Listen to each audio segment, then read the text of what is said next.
ভালকৈ খৰচ কৰিলেই 25,000 পাব, 25,000 খৰচ কৰিলেই 50,000 পাব।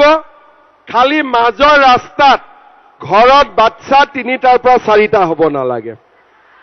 হ'ব, কাৰণ সন্তান যদি বাঢ়ে সন্তানৰ পঢ়া শুনা চিন্তা কৰিব লাগিব, তেতিয়া আৰু লাখপতি চিন্তা কৰি লাভ নাই।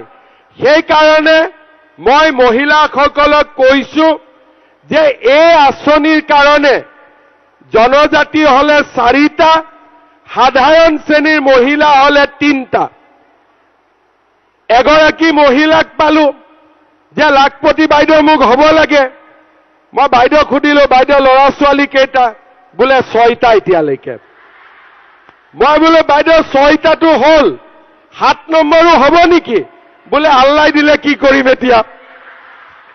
তেতিয়া মই কলো যে আপুনি আল্লাহক লগ পালে নেকি? বোলে মই লগ পোৱা নাই।